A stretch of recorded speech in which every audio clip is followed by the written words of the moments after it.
Hello, my friends. If you are watching, you will notice that I'm not sitting in my studio. I'm in fact on tour in Melbourne.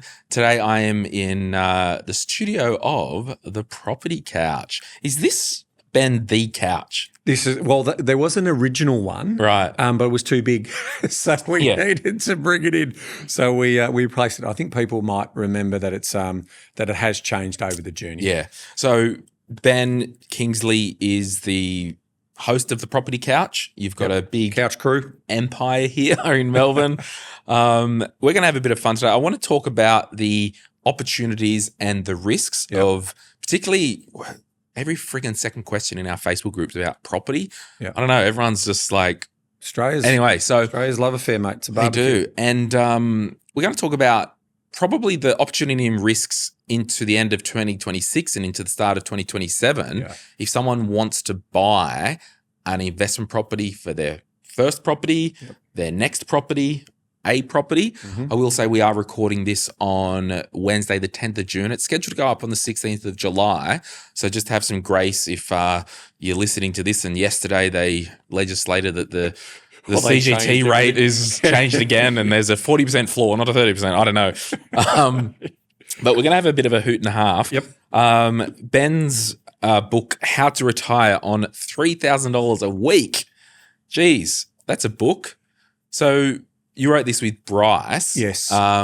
Who used to do a fair bit of podcasting with you. So Bryce, he's on a sabbatical. So he's taking 12 months to do a couple of other love projects. Eat, pray, love, if you will. Yeah, that's what I'm saying. So we had him on, he came on and he'll probably come on throughout the year, but we did a post-budget diagnostics. So he joined us for that. But no, he's working on a couple of projects. One thing, he's doing a bit of work with Veronica Morgan and a few other things.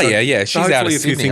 I know Veronica. So she's one of the buyers agents. And obviously Bryce is one of Australia's most recognised buyers agents out there. So they're going to, go off and do some projects. And he's also got he's doing some great work around restoring eyesights in Indonesia and so forth. So he's doing some great work there. So no, he's just doing a couple of little other Hasn't got the projects. Corporate bullet, just having a break. No, that's exactly right. No, Bryce is his own man, so he's scratching a few itches. Yeah, love it. Well, my friends, you are listening to Money, Money, Money. My name is Glen James, joined by Ben Kingsley, and we're going to do a show right now. Before we get into it, this show is general advice only. I've got a license to provide that advice. Full details can be found in the show description. My name's Glen James, former financial advisor. I host this show and a show called Retire Right. I've got some books, the award-winning Quick Start Guide to Investing and the Quick Start Guide to Your First Property, available where good books are sold or in the description. If you're new here, welcome. If you're an old hand, welcome to M3. Let's get into it right now.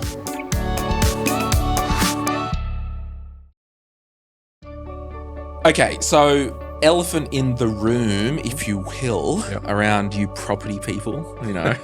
You've got a type, you property people. And you're going to ask me the question that everyone's asking. Yeah, so the negative gearing changes. We woke up to that change on that Tuesday night. I don't think the negative gearing stuff was leaked. The CGT stuff was. Big shock. Your view on how that changes the landscape for property investing in Australia? Well, I think what a lot of people are still trying to come to grips with is the fact that it's not, the benefit's not gone, it's just deferred. And so I think, the challenge with that is that the nurse, the teacher, the person on that lower income doesn't have the luxury of the cash back that they were getting as part of negative gearing to hold an investment property if they're buying established, right? So we've got to understand it's still available on new, but we want to put a public warning out there about, what's happening with new. So I'll come back to that because I want to talk to Ben about the opportunities and risks. So the reality here is it's a deferred benefit. So it means that to your point, the loss is carried forward against any future income that you earn on that property or properties as part of that group. And we're still, at the time of recording, we don't know whether it's, because they did say salary earnings. So does that mean what about dividends or other income that you're earning through shares? But we think it's going to be just quarantined to the asset or to the asset class. So, but we just don't know yet until that gets finalised. So that's the first thing. So everyone needs to understand. Unfortunately, it means that high net worth, time poor professionals will still keep doing what they're doing, and they can still buy investment properties. They just don't get the upfront, but they'll get that tax benefit throughout the course of holding that asset for the long term. And then we come into the new space, and that's when we talk about risks, that's going to be one of them. One of the things with this changes to the negative gearing that I found fascinating, and then my circular logic was like, oh, it kind of makes sense. The negative gearing as it stands today, it's like a P&L income item, right? Yep. With the new rules, that can then be transferred to the capital ledger when you sell the property. Yes. So in other words, if that loss isn't realised. If it accrued in the bank and you had a 20 grand accrual loss bank and you sold the property, you can just take 20K off the gain straight away. Correct. So that's kind of cool. Yes. Well, that's what I mean about it's not lost, it's just deferred. Okay. I think people are automatically saying, but it does mean the people who can play is restricted to, again, people who have got really strong household incomes. And the crazy thing is, like you mentioned, lower paid. Australia is so cooked at the moment that, like, I saw a teacher the other day, she's earning 130. Like, that's now starting to be a lower income. Like, but it's still a lot of money. Like, there's a lot of people earning under 100K. Yeah, I think the individual who's earning that sort of money just won't have the borrowing capacity and won't have, like, we did some numbers recently, and we say, just hypothetically, if you've got $1 million property, $1 million sort of property, and you're earning, say, $52,000 of income on that property or whatever, and that seems like a high yield, but I'm just, for argument's sake, normally that's going to cost you around sort of $80-$90 a week to hold. This is now going to cost you about $230 to $280 a week, depending on depreciation and a few other things. So if you just think about it, rule of thumb, if it's going to cost you about $300 a week versus, say, $90 a week, that's going to be your difference. So if you can cover that difference and still get access to the funding, you're still in the game. Yeah. But I think the other important point that I want to raise here is that at the end of the day, the rules have changed, but the fundamentals haven't. Yeah. Like, in terms of, when you invest in property, you really are investing for two things. Really clearly, you want long-term capital growth, and you're also looking for a passive income. Now, unless you're speculating and trading property, which we completely, don't endorse, but that's the reality of the situation. So, we've always talked about owner-occupier appeal and, emotional buying, because how property is valued in this country is completely different from property to what it is to shares and other types of assets. You're talking about a search and compare and an emotional element when it comes to land values and location and amenity, and that's basically how property prices they defy the regular fundamentals of valuation. Yeah. Yeah, it's I don't know. I just think it's a very interesting time, and my listeners would know that I don't think it's probably some of the worst times economically in Australia for an individual PAYG income earner. Well, forget wanting to invest in property. We're talking energy prices, rent. Well, let's pick up on that. I mean, what it is going to do is it's going to hollow out the centre, the established area of the market for renters, rental availability. So if you'll have to pay a premium to play in those markets if you want to have a freestanding house in an established urban area. If you want a choice of market and potentially lower rent, you're going to go to the absolute outer fringes, or you're going to have to live in a medium or high density, an apartment that's owned by an investor. But also, to your point around the timing of the market, which is the one that everyone's sort of saying, what should I do? Right? We have absolutely seen that everyone's sitting on their hands because of the uncertainty, right? Yeah. That is a natural response for people who don't have certainty. And then if you add higher inflation, the risk of higher interest rates, you've got a bit of a storm brewing in the short term in terms of what's happening around confidence and sentiment. So the negative gearing changes really shouldn't deter or impact somebody who wants to buy an investment property going forward? If you would there be more opportunities for investors? Look, opportunity for investors, if you're investing for the long term, is about capital growth. Yeah. And so the reality is you want to buy in an area where people want to live Yeah. and they're happy to pay a premium for that opportunity to live there. But the other question, I think, in terms of where we were going was property investing more broadly. You've got to have a choice. And if you made a choice to invest in property for a tax benefit, that's not smart investing, right? You shouldn't. At the end of the day, even in the old way, negative gearing was just a moment in time, right? And ultimately, it helped you get in and play because that helped you with the cash flow.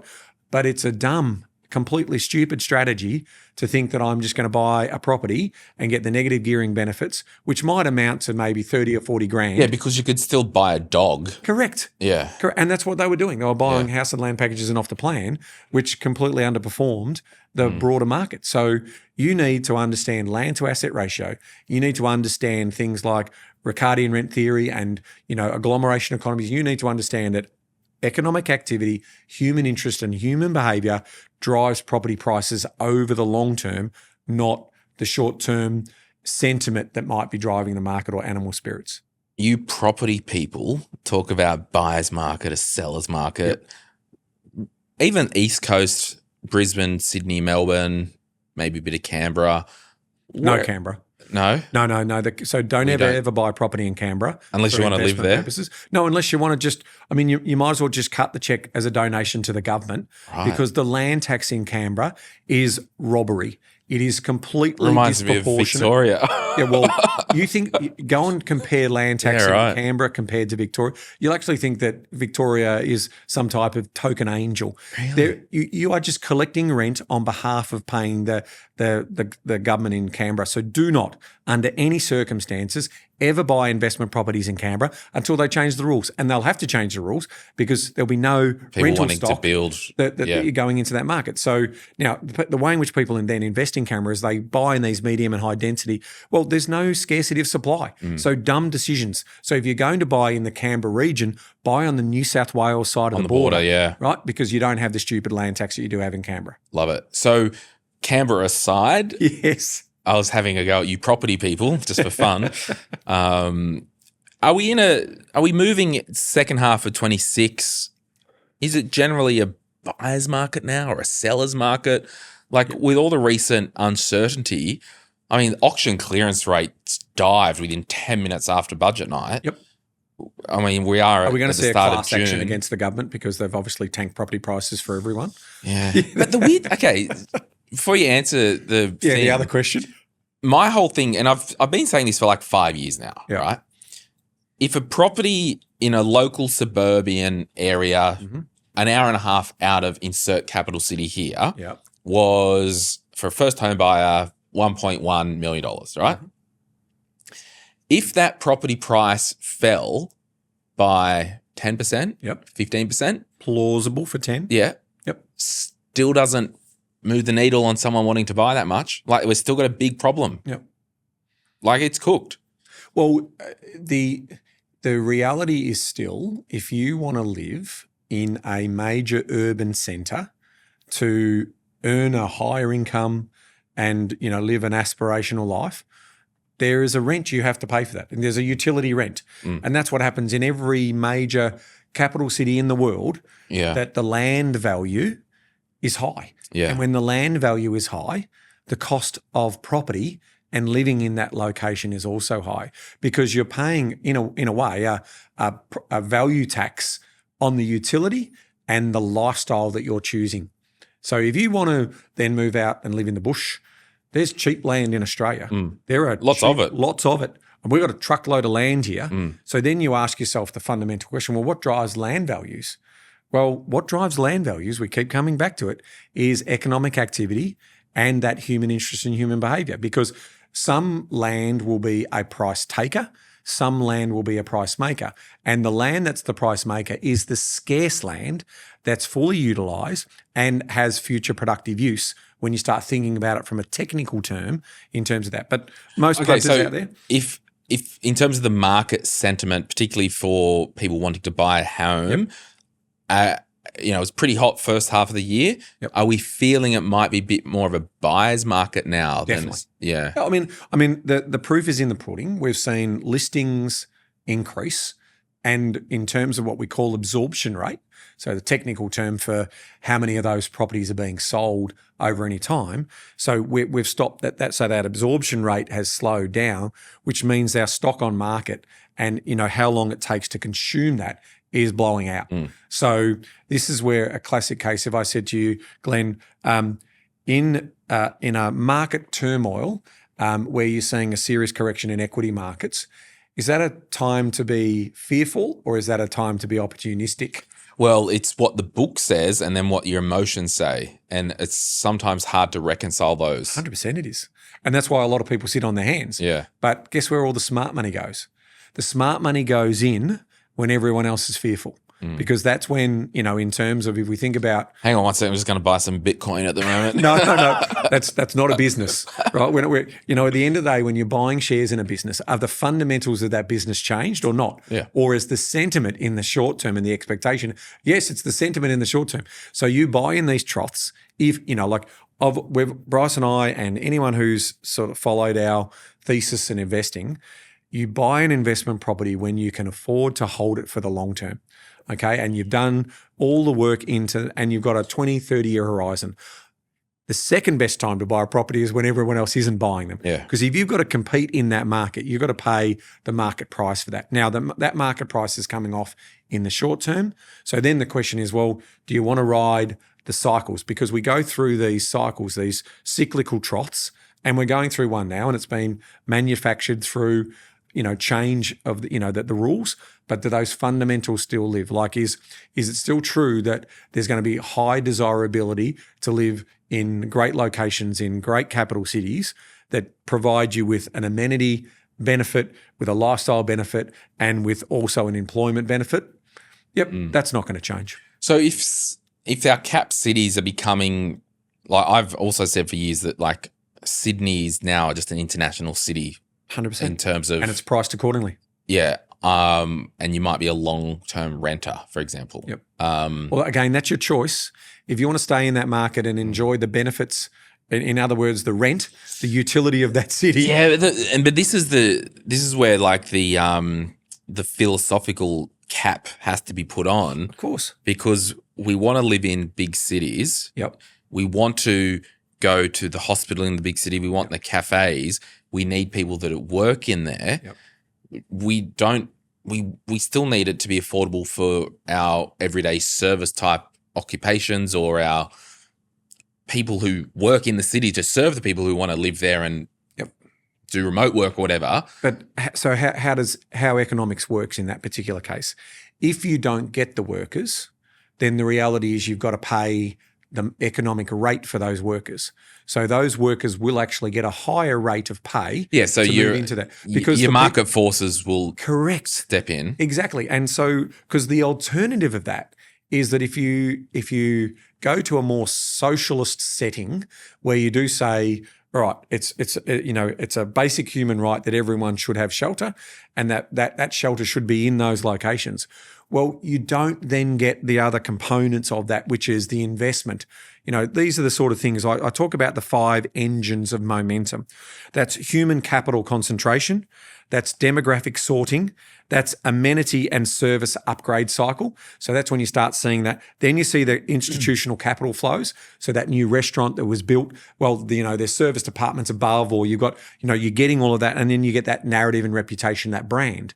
I mean, at the end of the day, if we're consumers and we look at those things drive the core drivers.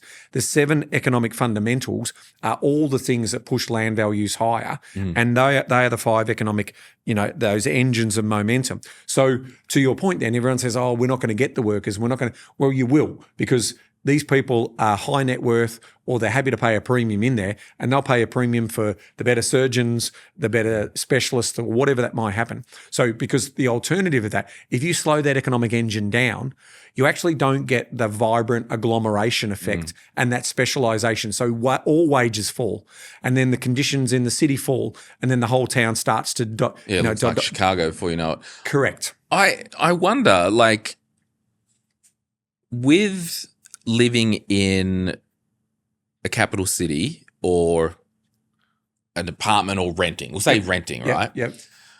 We have to, this is a generational thing that it's almost like a generational memory that we have to own where we live, where I rent and I'm fine with it, but I'm building wealth elsewhere and I'm okay with that. Yep.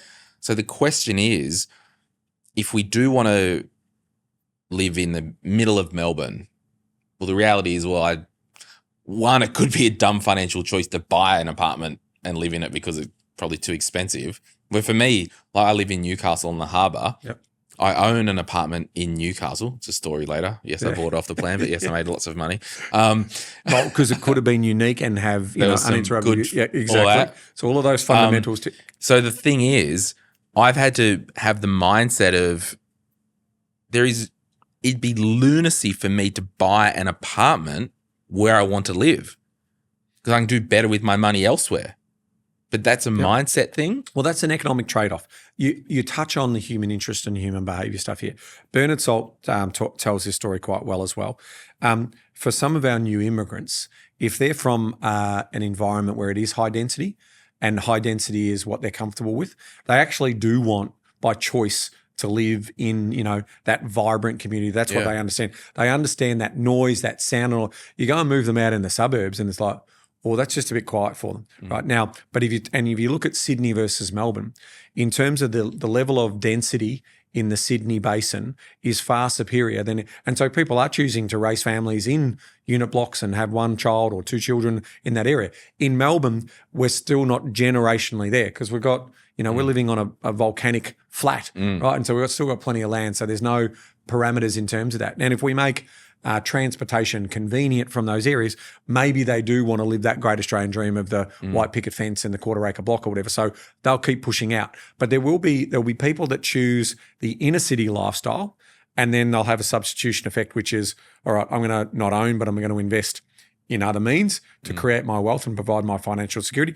And then there'll be those people that say, no, I am going to live out wide and make that as their trade-off in terms of how they do. And that's the wonderful dynamics that does make up, basically an economic flywheel within inside a community or a city. Because remember, Melbourne didn't start as a city, did it? I mean, at the end of the day, when those first boats was coming in 1770 and 1780 and all of that, it was just a convenient spot. It obviously provided the Yarra River down into Port Phillip Bay, and so that was where trade and all that shipping can happen. But over time, it's just created this big city, and we've got a land premium for that land closer to the city. So if we do say that it might be a fact that you have to rent in a capital city, and I mean, ask anyone I had a listener write in the other day. She's like, I own an investment property in Melbourne. They haven't paid for 6 months. I can't get rid of them. Like, there has to be some type of pendulum balancing where it's like, I'm sorry, if you do not pay rent, 100%. like, you're out of here, Glenn, don't start me on this one. Versus the pendulum of, well, what if I want to rent for life? I deserve to have a landlord who isn't a tight-ass scumbag who fixes the tap when it's broken. Yep. I deserve not to live in filth and mold, and I deserve not to be evicted because you got a dumb idea. Yep. The pendulum, it's like, how do we settle that? Simple. Safe and quiet enjoyment of the asset that you've contracted to pay an obligation rent for. And if you're not a landlord who provides safe and quiet enjoyment, get out. Yeah. We don't want you. You're setting a bad image for the rest of us 2.3 million who do the right thing by providing safe and quiet enjoyment of that asset. On the other side, you've made an obligation. You're renting this property, you need to pay for it. If I lend you my car and you don't bring it back, then you're stealing from me. So we don't want people stealing from other people under the guise of, well, it's just unfair. I mean, if you build a society that sort of says it's unfair, well, then I'll go and live in the lodge. and I'll move Albo out Yeah. because what right does he have? Well, he has a right because he's the Prime Minister of the country, Yeah. and that's the place that they provide for him to do that job. So I think it's really important that we understand that when we have government settings and regulations, that we get those settings and regulations right. What we have got in this market, and you can tell by my emotion in terms of that, it's disgraceful in terms of what's happening to some tenants, in terms of how they're being treated. So those landlords, they're unfit to be landlords. Yeah. They should be selling their properties. But that also said, we're now seeing a growing number of tenants who think they've got a privilege and an entitlement to not basically pay and meet their obligations. And we're seeing in Victoria especially where they get 5 remedies, 5 chances where VCAT basically says, we're going to put them on another payment plan. 5 times. That's disgraceful, and they need to be kicked out. And because they're not going to pay, they have no intentions of paying, and ultimately, and we can't even blacklist them. Yeah, we don't. We're even banned from basically naming and shaming them. Yet all of a sudden, we've got these social media people out there who are naming and shaming people who are these landlords. So it's creating a conflict between the landlord and the tenant. And that should never have been in play, because the vast majority, of the people, 90% of those people, those are harmonious relationships, but it's getting worse because you're coaching these tenants in terms of how they get away with not paying rent. It's funny because I'm a renter. I'm not even on a fixed term contract. I'm just month for month. Yeah. I'm like, clearly the landlord's happy. I pay my rent. I look after the place. Actually, when I get after this little break, I'll tell you how I do rental inspections. We'll be back right after this. If you're after personal financial advice, don't get it from a podcast. But if you want guidance tailored to your situation, head to moneypodcast.com.au and click Get Help. We'll connect you with one of our trusted professionals, financial advisors and mortgage brokers, who work with people right across Australia. No matter where you are, they can help. Now, before we get back to the show, a quick reminder to protect your financial life. That means having income protection sorted. It means having death cover if there's any debt or dependents relying on you. It means getting your personal insurance in order. Most people insure their car, they insure their house, but what about themselves? Sky Wealth, who support this podcast, are specialist financial advisors who can help you get the right cover in place. Their advice is often more comprehensive and better value than going direct through your super. Book a complimentary 15-minute chat at sky.com.au. That's skye.com.au, and they'll point you in the right direction. As a renter myself, when I do rental inspections, like I've just got an apartment, got a message, thanks Glenn for leaving the apartment in such good nick for the inspection. I didn't clean it, didn't do anything. If you don't love me at my worst, you don't deserve me at my best, Ben. Ooh, I like that. Because they're really just looking if there's holes in the walls, right? Yeah. So I don't know. I'm comfortable being a renter, but I get, what I think? I think easier to be a renter if you own property elsewhere, because there's this psychology that rent money's dead money. I'm treading water. I need to own my house to live in it. Yeah, I did the same thing. And all that. And you think, but I found people that buy another investment property or do other investing because they've got an asset and they've got some growth happening. Yep. That vibe of rent money, dead money kind of goes away a little bit because it's the cost of accommodation. It's substituted. Same thing for me. When I moved, I bought the house across the road from mum and dad when I was 22 or thereabouts, 21, 22, and moved away for work. Work was going well, and then I moved to Sydney.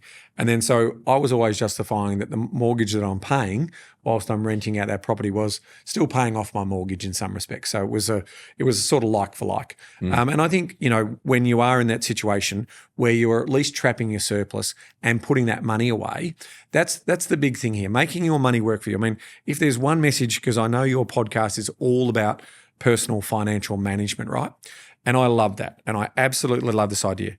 If you've got a rules-based money management system, I don't care what it is, but if you've got surplus, make sure that surplus is being put to work. Don't just let it sit idle in a bank account. Like either put it in a term deposit or do something with it. And I'm not a financial advisor, so I can't tell you to put it in other investment assets. But the reality is make it work for you because it compounds. And when that compound happens, you're going to see value in that. So whether that's buying a property or whether that's doing something, I want that money working for you. And I know that's a massive message that you have for your community, and I endorse that message 100%. So you talked before about the fundamentals haven't gone away. No. Are you worried at the moment for people who might want to buy an investment property for the first time that it might be harder to, or is there more opportunity? Because we've got to get the funding, number one. Correct. So I think, and maybe we transition to some of the risks that people need to really look out for. Well, and maybe we'll take it everywhere, anywhere you want. We're going to have two-tier markets. Okay. Right? We're going to have, we know that in remote regional areas where they're meant to be self-sustaining economies, the scarcity and land value methodology and economic activity doesn't work, right? So ultimately it's more speculative, and in terms of how those properties are priced, they're basically priced on a dependence on the replacement cost inflation, right? So we're worried about those markets, right? And we would say, don't necessarily put yourself into those regional markets where they're self-supporting. We do believe wholeheartedly in owner-occupier appeal and long-term land appreciation over the time because of economic activity. So that does include commutables, i.e. the Central Coast of New South Wales, because it provides two things for me. It's got the local economic engine, but it also benefits from the economic engine that is the big agglomeration city, which creates a lot of that. So I can still trade and still sell my time or run my small business, and people might be buying my goods on the fringe of the city, or I can find employment on the fringe of the city. All of those things still ring true. So medium to longer term, it's business as usual. Those fundamentals don't change, but it does come back to that risk profile in terms of that. So, and you're saying, should I act? My question around acting is, can I afford it now? Is my job security there? Because if I'm going to borrow money for this earlier stages, I'm potentially going to have to cover the shortfall. All right. So I want to make sure that I've got good buffers and I've got gainful employment. And if I've got those things and I've also got a strong surplus, man, you are going to be buying well anytime between now and until interest rates start coming down. Because when interest rates start coming down, sentiment is going to shift. And so the buyer's market that we're currently in now, we don't know when that's going to change and when that sentiment's going to shift. So if you've got a position, go for it, right? But if you're uncertain about your job prospects and you're uncertain about your buffer, or you can't get the borrowing, don't be seduced into buying house and land packages or with the off-the-plan apartments. Tax savings as the marketing. Yeah, the negative spiel. gearing and the CGT discount. I mean, what could go wrong? Well, let's talk about what could go wrong. So we have done studies on this and looked at the data. That first 10 years, those properties significantly underperform. And the reason why they underperform is supply demand, right? If I'm buying a new house as part of investment stock that's being built out on the fringe of the city, what's out on the fringe of the city? Heaps of vacant land, heaps of new stock. And so there's no scarcity from a tenant point of view, and there's no scarcity in terms of land appreciation. So that would be a no. And it's the same also when you're looking at medium and high density off the plan apartments. The fact that if you do 5 minutes of research, you can work out that the planning regulations also says that next door they can do the same thing, and the next door after do that they can do the same thing, and the next door after that they can do the same thing. So your exceptions to the rules will always be, and in your case, the potential apartment that you bought is, did it have uninterrupted views? Was it absolute waterfront? What was something that was unique about it that gave me the ability to say that this can't be replicated easy? And if they do replicate it, they're going to have to build a building behind me and go up higher than the elevation that I've got. But when you look at even like the Gold Coast as an example, and you just see high rise after high rise after high rise after high rise, and you're like, wait a minute, where's the scarcity there? Like, there is not a lot of scarcity there. A lot of Australians who invest, a lot of Australians are carrying dogs as investment properties. They are. Like, I had clients for years that had property north of Brisbane that was just literally underwater for just like years on end. But property only goes up in value. Yeah, right. Yeah. So we're definitely going to see, and that's what we're saying, animal spirits that have happened. A lot of, enthusiastic buyers, agents. Perth did nothing for freaking 10, 15 years, right? Yeah. So Perth had a large run up until around 2014, Yeah. and then effectively gave around 25% of that run back. It's now over 90% run again, but Perth is maturing as an economic centre. It's got an energy advantage. It's got obviously climate. It's got all of those types of things. So people are moving their jobs. You're getting higher wages over there. So, now, will that market still cool by the end of the year? It will, because the broader sentiment in terms of what's driving that story has been population growth, chronic shortage of supply. So those things will still make sure that its landing's a little bit more softer. Whereas when you're talking about regional markets, again, the biggest problem with regional markets is they're thinly traded. So the market depth in those regional markets is really shallow. Yeah. And so you can manipulate the price in a regional market by bringing in 50 or 100 investors, and you can move prices $50,000, $60,000, $70,000 with those 50 investors. Now, if the owner-occupier isn't there, or if the owner-occupier is being priced out from an affordability point of view, well, that market will find its equilibrium potentially 20 or 30% below where it is today. Okay. Final question for those who want to buy investment properties over the next 12 months or so is right after this. So everything that we've looked at, so we want scarce land. Yep. We know that we don't invest for the tax purposes, but if you can get them on the way through, I'll take them. Well, remember, they're deferred, so you are going to get them. They're just not up front. Yes. Yep. However, what I'm just thinking is in terms of savvy investors going forward that could tick a few boxes, are we thinking that existing estate or existing suburb, we're buying a crappy shack, we're knocking it over and just putting a dual or a triplex in, ticking all boxes? That would tick all boxes for potentially then reinstating the negative gearing. There's a but coming though, is it? Well, no, because I'm just thinking, one, we're you're going not to need a couple of $1 million to do that. But we're going to need the holding costs. You're going to need deep pockets to do that, right? So where are you going to get the funding to turn one into two? So what if you think about this long term, Glenn? What's going to happen here is simple. Owner-occupier appeal is still going to drive scarce land higher. Yeah. Because people are going to pay a premium to get into those areas. So coming back to your example, if you've got a older style property and the land to asset ratio is around 60%, that is a damn good buy. Yeah. And just sit on that, make sure it's safe, from a tenancy point of view, make sure it's compliant. So make sure you can basically rent it out and they can have safe and quiet enjoyment. It doesn't have to be magnificent. You don't have to renovate and, refit it. But if you do, you're obviously getting all of those added depreciation benefits, etc. But just sit on that land. Now, the future productive use of that land, to your point, can I turn one into two and then make it future negatively geared as I build that out? So if I'm a first-time investor, I would still want to be buying the best next alternative that I can afford in the major capital cities or in the regional commutable towns. Yeah, and my comment was less around getting the negative gearing because you're then doing a new property. Yep. It was just more around some investment fundamentals where it's like, well, I'd rather like a traditional dual lock. I've got two streams of diversified income. Yep. So if there's one property and one person loses their job, well, if I've got a dual lock, both at the same time likely won't lose their job. There's no doubt that we will see that these current tax settings will start to see more of these duplexes being built in established areas where the land is scarce. But as I said to you, the whole project cost is going to be. But that's like building construction costs are like up 30% in the last 10 minutes. Yeah. There's a real problem out there. And I don't know, what I'm hearing, I'm putting words in your mouth, but spit them out.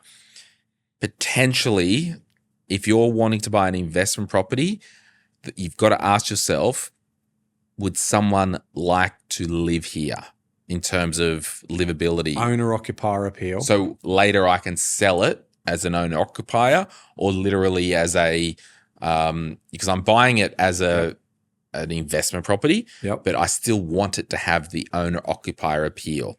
Come back to economic activity, human interest and human behaviour. Land is scarce.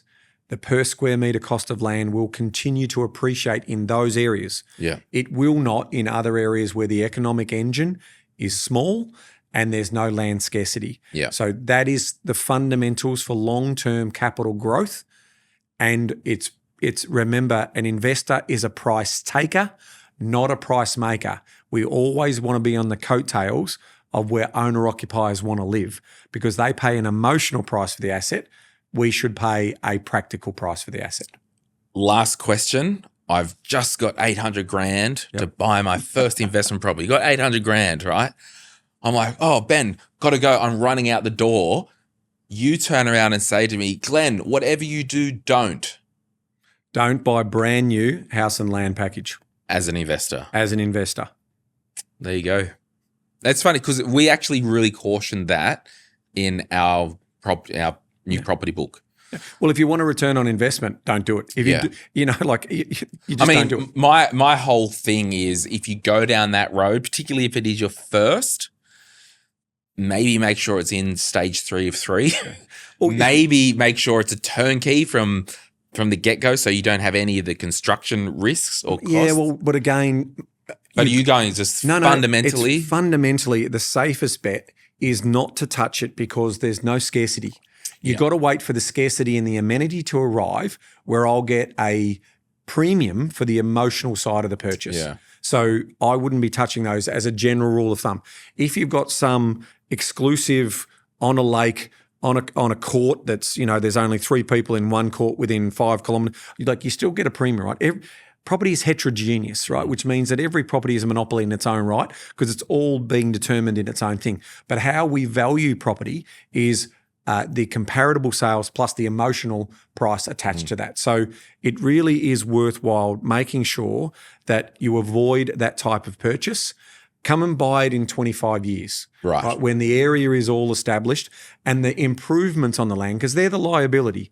The land appreciates, the buildings depreciate. So just make sure you've got that equation the right way, because when you're buying brand new, you're effectively getting the liability as the premium. And that's going down in value, right? That's depreciating. So we want our value to be in the land or as extremely important, where that land is located. That land has a premium for its location. So that's why it always says location, location, location. Or what we've always known in real estate is buy the worst house in the best street. That still rings true today as it will ring in 1,000 years' time from now. Well, there you go. Ben Kingsley, thank you so much for jumping on Money, Money, Money. Look, we covered a lot of ground, and I'm actually on Ben's podcast, The Property Couch. Yeah, check that probably out. in a few weeks or whatever. It's over there. I've actually got a bone to pick with Ben, though. I was on his podcast, right, everyone? I'm a bit pissed off, if you will. Okay, well, I want to know. We didn't spend the first 25 minutes talking about AFL. Yes, well, you know our podcast too well. I'm not talking about AFL because Collingwood aren't winning. Oh, there you go. Well, thank you so much. You can, we'll put a link in the show notes, how to retire on $3K a week. That'd be nice. Could I just do this twice and get $6K a week? Well, no, the reality is a couple of good properties in concert with super, and the job's done. Totally. I mean, 12% of super for 20 or 30, 40 years accumulating over time. Like, this is what I'm saying. You don't need 10, 15, 20 properties. Two really good properties bought over the journey with super and some share investing, job done. Giddy up, baby. All right, Ben, thank you so much for coming on the show. We'll put a link to Ben's book in the show notes, and you can catch the Property Couch, not a Property Cast, the podcast Property Couch, wherever you get your good and bad podcasts. Thank you so much, Ben. Thank you, Glenn. Any advice is general financial advice only, which does not take into account your objectives, financial situation, or needs. Because of that, you should consider if the advice is appropriate to you and your needs before acting on the information. If you do choose to buy a financial product, read the Product Disclosure Statement, PDS, and Target Market Determination, TMD, and obtain appropriate financial advice tailored to your needs. Simo Interactive Pty Ltd, the publisher of this podcast, and Glen James are authorised representatives of Money Sherpa Pty Ltd, which holds Financial Services Licence 451289. Opinions or comments from any guests on the podcast are theirs and not those of the host or the publisher or their respective license holders.